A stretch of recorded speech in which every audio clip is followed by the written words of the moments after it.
ಸಿದ್ದಿದ್ದೀನಿ.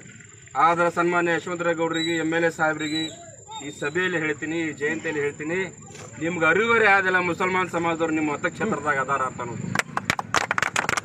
ಅದು ಯಾರಿಗಾರು ಇದ್ರೆ ಅದು ಸನ್ಮಾನ್ಯ BD ಪಾಟೀಲ್ರಿಗೆ ಅದ.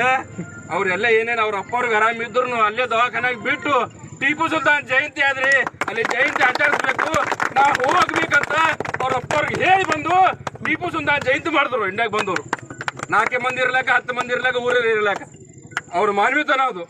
ಯಶವಂತರಾಯಗೌಡ್ರಿ ನಿಮ್ಗೆ ಏನಾರು ಮಾನವೀಯತನ ಆದ? ಒಂದು ರಾಜ್ಯದಾಗ್ಲಿ, ಒಂದು ದೇಶಕ್ಕಾಗ್ಲಿ, ಒಂದು ದೇಶಕ್ಕೆ ಹೋರಾಟದಾಗ್ಲಿ, ದೇಶಕ್ಕಾಗಿ ತನ್ನ ಪ್ರಾಣನೂ ಕೊಟ್ಟವ, ದೇಶಕ್ಕಾಗಿ ತನ್ನ ಮಕ್ಕಳನ್ನು ಗುರಿಯಿಟ್ಟವ ಅಂತವ್ರ ಜಯಂತಿಗೆ ಒಂದು 10 ರೂಪಾಯಿ ಹಾರ ಹಾಕ್ಲಕ್ ಬರಲ್ಲ ನೀವು. ನಾವು ಮುಸಲ್ರು ಇಷ್ಟೇದವ್ರು ಇದ್ದೀವೇನು? ನಮ್ಮ ಮುಸಲ್ಮಾನ್ ಸಮಾಜ ಇಷ್ಟೇ ಆದೇನು? ನಮಗೆ ನಿಮ್ಮ ಮುಸಲ್ಮಾನ್ ಕೊಡು ಸಮಾಜ ಗೌರವ ಇಷ್ಟೇ ಆದೇನ್ರಿ ನಿಮ್ದು? ನನ್ನ ಪ್ರಶ್ನೆ ನಿಮ್ಗೆ.